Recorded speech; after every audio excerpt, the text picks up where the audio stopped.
You're listening to ChainLeak, the crypto news podcast with your host, Joshua Roomsberg. Follow and subscribe today. Welcome to the ChainLeak podcast. I'm your host, Joshua Roomsberg. Today's episode is about GOAT Gaming, AI-powered gameplay. Today's guest, Ben Schevalier. Welcome to the show, brother. Well, thanks for having me, man. I'm like super happy to be here. You pronounced my name perfectly well. I'm amazed. That's wrong. Thank you for that. Okay. So give us a quick introduction of GOATs Gaming, where you guys started, where you're at now, and what you're doing for the industry. All right. So I'll start with a very short intro about myself. I'm Ben Schevalier. I'm the Chief AI Officer and one of the co-founders at GOAT Gaming. We are an AI native studio. I'll explain a little bit more what that means. But we're focused on building the next generation of cross-media intellectual properties and experiences. And we're working at the intersection of crypto, blockchain, AI, and UGC. UGC is our background in games. I have 20 years of experience making games and products. I started as an art director, went to technical art direction, and ended up in the position of Chief AI Officer, which is within the studio something like,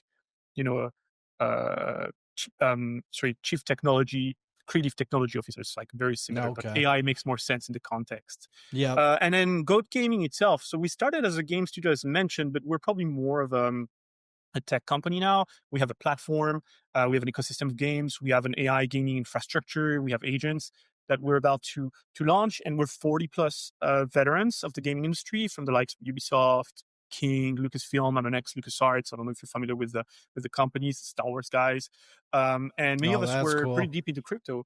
Yeah, we have a lot of love for entertainment, and as such, we started working with Disney and Apple and Razer in the early days of the company. And in 2021, we just went all into blockchain gaming, right? So we're very passionate about the tech. We saw Axie Infinity being like an amazing proof of concept of what could be done there, and we just jumped in.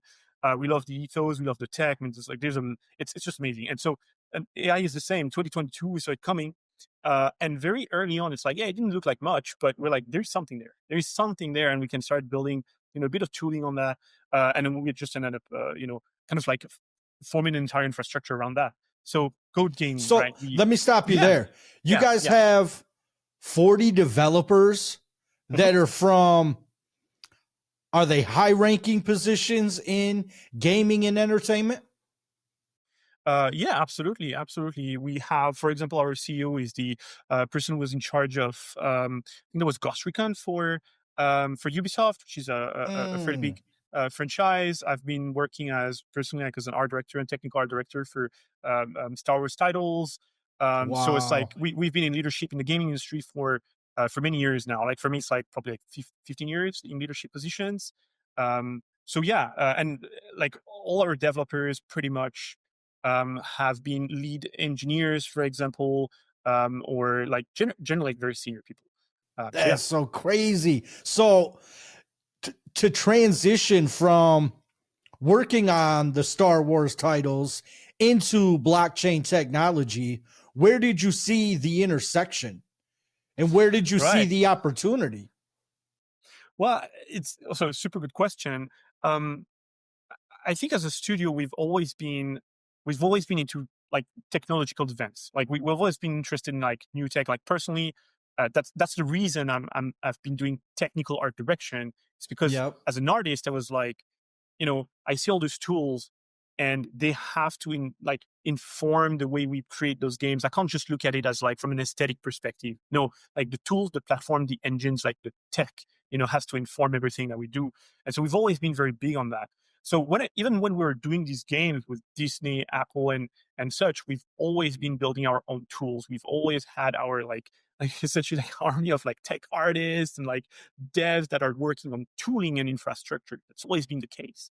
And so for us, when we saw, especially I'm going to dig I'm going to go a little bit on Apple and Google. When we saw crypto coming, I was like, wait a minute, you have this technology that has many benefits, but one of them is you don't have to give 30% to a platform holder for what? Providing payment gateways. Like we can do that on our own, and we can have like really good written partnerships with people who are facilitating that. So, and discoverability on the App Store, the Google Play Store, they're not easy. Like now you launch a game, it's very hard. If you don't have deep pockets, it's very hard to get the visibility that you need, right? So sort of like that's amazing. So for us, the transition was like very obvious. It was like, rather than being in a red ocean when it's really hard to actually, compete and you need massive funding, let's go and make blockchain games and explore what there is to do there, on top of, as I said, like really loving the tech itself. It was like now very obvious, business reasons. when you think of the term blockchain game, are you talking about regular games and implementing blockchain in the back end for in-game transactions? Or are you talking about running the whole game infrastructure on blockchain servers? So this is a very good question. We're very practical. So we build a product, we build an experience. We're experience-led company, right? Yeah. So whatever works. If it's about facilitating payments, this is where we're going to use blockchain. If it's about having transparency and accountability, then this is where you're going to use blockchain as well. Like, for example, you want to have RNG on chain, making sure that people know it's safe and it's fair, and we run that, on chain. So it really depends. We're not, so how to say that? We are not, what's the word? I'm trying to find back, oh man, we have beliefs, we have ethos, but we're not blinded by them in a way, right? We're not purists. That's what I meant. Sorry. And I don't mean blinded, because that's not a dig at people who are purists, but we're not really purists in that sense. We do what works for our You're users. flexible to the industry and what they want as an end user. Exactly. And we had the same approach with AI as well. So exactly. When you think about the intersection of blockchain, AI, and gaming, you guys incorporate AI agents. Now, are Goat Gaming's AI agents different from, say, an AI agent that would work for you? Or are you guys creating something totally different?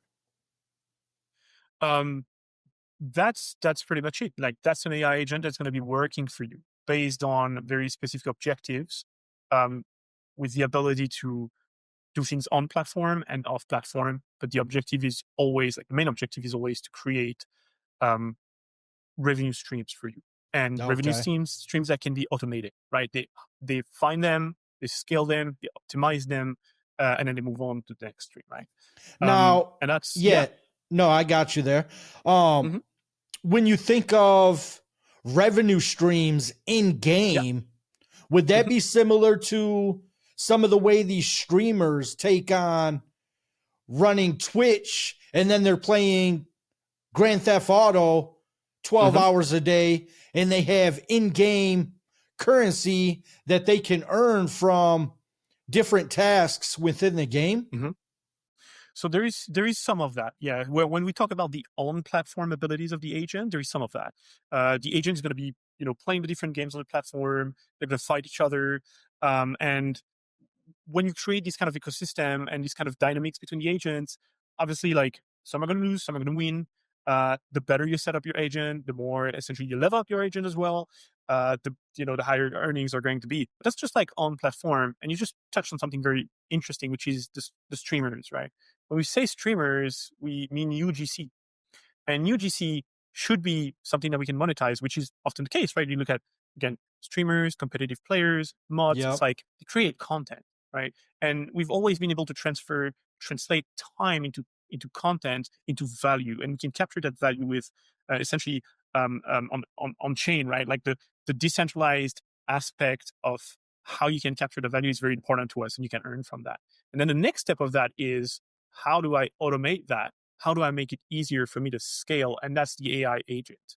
So when we're talking about our AI agents, yes, they can play the games, they can create content, they can engage, they can do user acquisition on socials, and they can monetize these users even separately from the games themselves. They're using features from the platform to monetize those users. And I can get into more details. But what types of games do you consider having the ability to implement this technology? Well, at the moment, that's pretty much all the games that we have on our platform. To be very clear, because it's often the question that comes up, like, do agents play against players? And that's not the case. We're not going to let agents play against other players because you can't really compete against a machine that works Right. 24/7, does like thousands of I'm games at the same thinking, time. I'm Yeah, thinking more inside the game. yeah, If you run a restaurant inside the game, hmm you could have yeah, one of them AI agents creating ice cream cones or selling pizza within the yes, game. Would you be yes. able to earn like that? Or I'm trying to comprehend what you're talking about. Yeah, so it's very simple. It's based on the platform itself and the way the platform works. The platform is competitive gaming. You earn cash, you earn real life like prizes, you have the ability to cash out as well. Your crowns. So we use crowns right now to enter the games, and you lose Okay. them or you win more of them based on the outcome of the matches. So there is always this kind of financial aspect of the game. So it's not like classic games, right? So there is at any point of time for any of these agents getting into these games, they will come out of the games with earnings that can be transferred directly into actual cash, right? So that's very straightforward. Yeah. How do users cash out? Is it only through crypto or do you have a fiat Yes. gateway? Crypto. That's through Crypto. crypto. You can cash out into USDT, USDC as well, I believe right now. So it's pretty straightforward. That's on the platform itself. There's a big button that says just cash out. So yeah, Okay. straightforward. With the gaming aspect, what types of platforms will end users be able to use? Is it only PC? Is it mobile? Can you work on gaming systems such as the PlayStation, Nintendo, Xbox? How are we looking Mhm. on the physical infrastructure for the gaming? All right. So I think it's platform agnostic because these things run on the back end essentially, right? So as long as a game supports, agents or maybe our agents, as long as we can do a handshake, we would be able to work with them, or our agents would be able to work with them. Obviously, for our platform, Code Gaming, that platform runs on Telegram on desktop as well as on mobile, and there is also a browser version of the platform. So like that's platform agnostic because they really work in the background, right? Okay, so coming out the gate, Goat Gaming is only going to be available through Telegram as a DApp. Yes, first yes. Initially, Okay, that's going to be there's some reasons for that. Telegram is the the easiest way open for us to network. manage. Exactly. And manage authentication, manage the deployment of the agents, the simplicity of the user interaction as well. We will have, very simple. So you can go from like very simple management kind of UI to like very deep, like in the details of how you want your agent to perform. And all of that can be done very simply on Telegram. You guys also have the ability for AI powered gameplay up to 24 hours a day. How do you get involved in that aspect of what you guys Mhm. are building? Right, right. Awesome. So excellent question.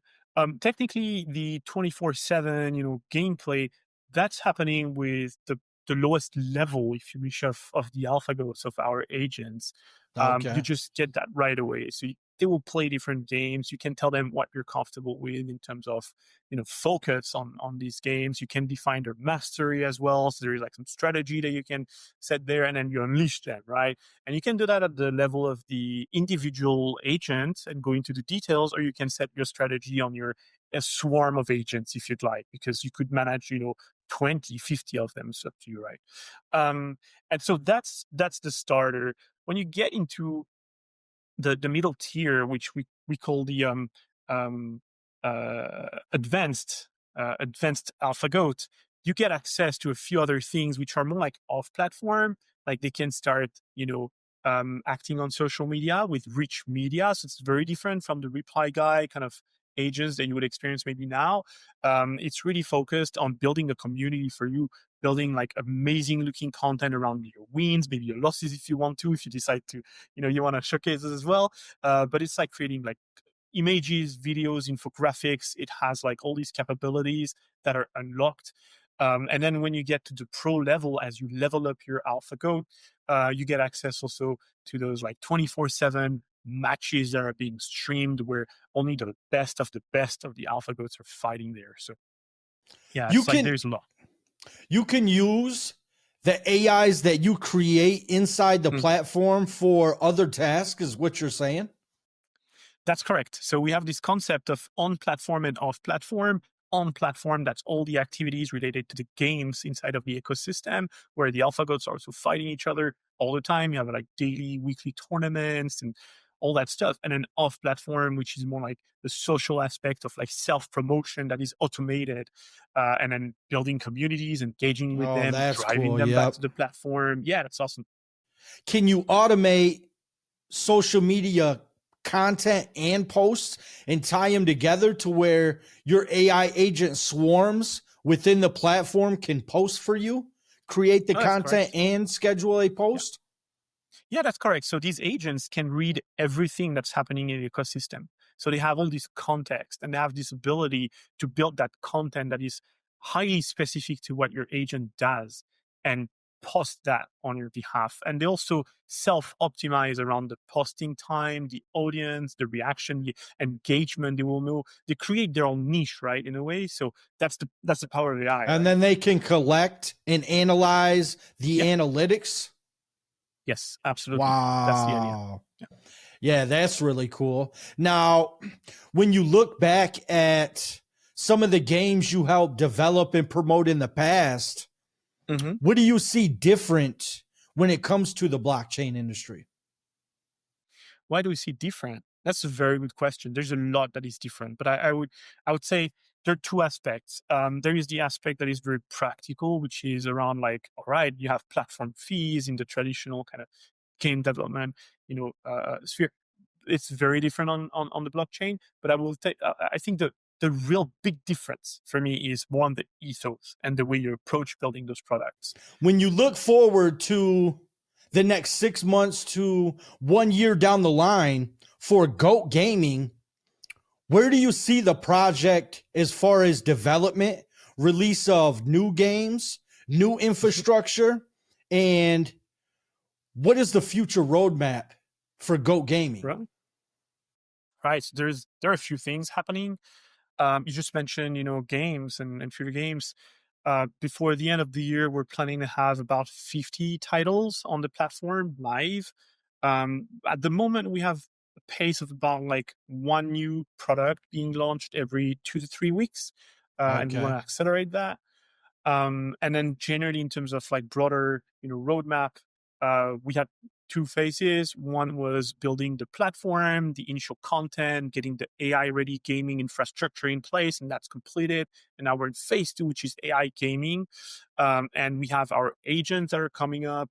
Beyond that, we have, the actual launch. So the agent itself is going to launch with initially limited capabilities, and we're going to listen to the community and we're going to add to the product and we're going to sort of like build on top of that. So we have a huge roadmap, as I mentioned before, around like social media capabilities, on platform capabilities and all that stuff, but we're listening, right? So the main focus will be the agents this year.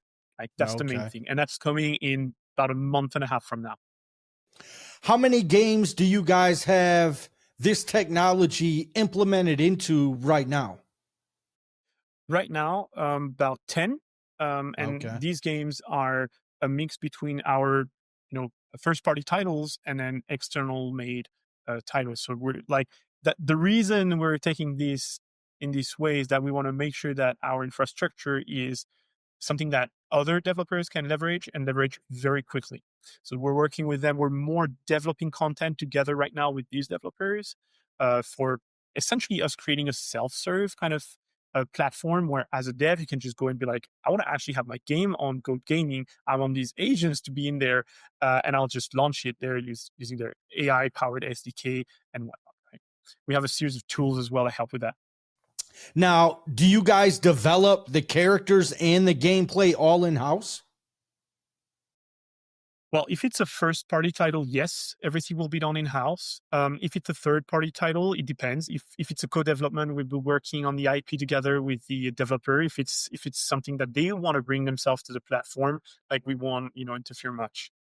Okay. Because I'm thinking if you hmm have one specific graphic designer that's been top of the league for the past 20, 30 years on hmm creating in-game characters, I feel like you'd want to put him to the task. If you have a premier game ready to hmm launch, you would want him to work on the characters.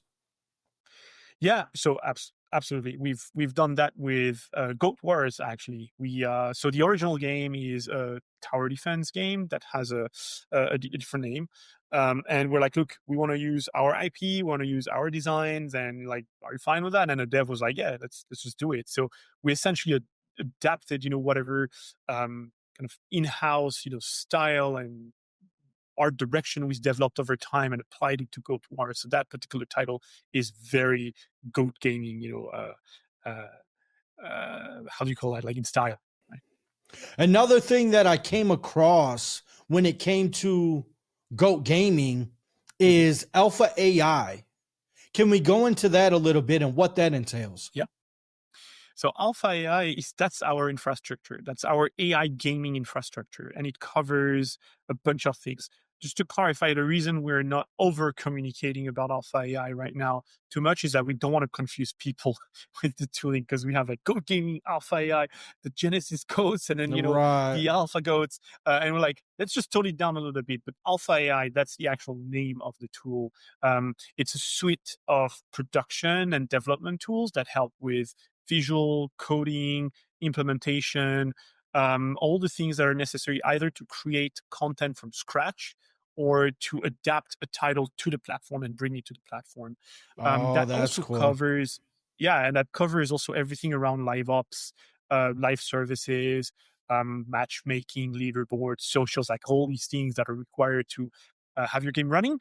And the live ops part is the part where you need more content over time. So we facilitate that again using AlphaAI. If there are any developers listening to the podcast today, are they Hmm. able to implement Alpha AI into their current gaming infrastructure, or do they have to wait for a specific release date? Right. So it's a little bit of both. Like if you want to work with us right now, just contact us. We're at a stage where we work very close with the different third parties and externals. We help them with the implementation. A part of it is automated, a part of it requires our support. But that's for now. And we're getting to a point where the SDK will be self-serve. Essentially, you can get on the platform, download the SDK, get all the hooks on going on, get the reviews done automatically as well, and launch your game on the platform. That's down the line, probably I would say middle of the year, but we got to make sure that all that works really well. And Alpha AI, so all of these infrastructure will be available to you as soon as you implement that SDK. In the meantime, just contact us. Absolutely. When it comes to the GOAT gaming application, will you guys be pulling that from Telegram into an external application that would be on the Play Store and iTunes, or are you keeping it exclusively to Telegram? Excellent question. At the moment, it's an exclusive for Telegram, but in the Okay. future, we may be on other platforms. But at this point of time, just the complexity of having these running on Telegram is enough for us. Yeah, no, it takes a lot, Yeah. especially behind the scenes when it comes to the code. It's crazy. Um, One last thing before we close out the interview today. Mhm. I wanted to get your opinion on the AI intersection with blockchain, and where do you see this going over the next 5 years? Excellent question. So it's awesome. This is kind of our bread and butter at the studio. So where I think it's going is at least for me, like entertainment. It's UGC and really translating, that time and effort in making content, because we naturally make content. The moment we start playing, the moment we interact with other people, we make content. We may not Yep. be maybe we may not have the skill set to express ourselves in social or like share that, maybe not, but we Yep. make that content and we can translate that into into stuff that other people can consume. And so the idea with, entertainment, like the convergence of AI and blockchain and entertainment, it's truly like, you know, player owned economies and the sort of like automation that can happen with AI, and automation based on your objectives and your desires, and and they can do all these things while you sleep. So I think we're going to see more, and not just like, as I said, like reply guys, or like we're going to see like high quality content. That's what we're working on, like really high quality content that other humans want to consume. I think it's mind blowing when you think of the AI agents. I had a guest on last week that they were creating swarms to where you could take 25, 50, 100 AI agents, put them into a swarm, and they could create your whole content agenda, a travel plan. You could have an individual agent for specific tasks. And anytime you called on that swarm, each agent knew what they had to do, like they were workers inside that infrastructure. And it blows my mind. So when you think of the intersection of blockchain and AI, there can be entire businesses built on AI and blockchain infrastructure when you tie the two together. And that's what I see for the next 5 years. Absolutely, that's what we're thinking as well, and that's what we're working on right now with the AlphaGOATs. I mean, it's very clear the convergence between blockchain, AI, and in this case, entertainment is really obvious. Absolutely. All right. Well, this has been GOAT Gaming, AI powered gameplay with Ben Schevalier. Thank you for being here, brother. Super happy to be on the show. Thanks for having us. Follow us on social media. We share a lot about AI, gaming, UGC, like all that stuff that we love and that we're building on right now. So again, thanks for having us. All right. Have a good day, bro. Take care. The Crypto News Podcast with your host, Joshua Roomsberg. Follow and subscribe today.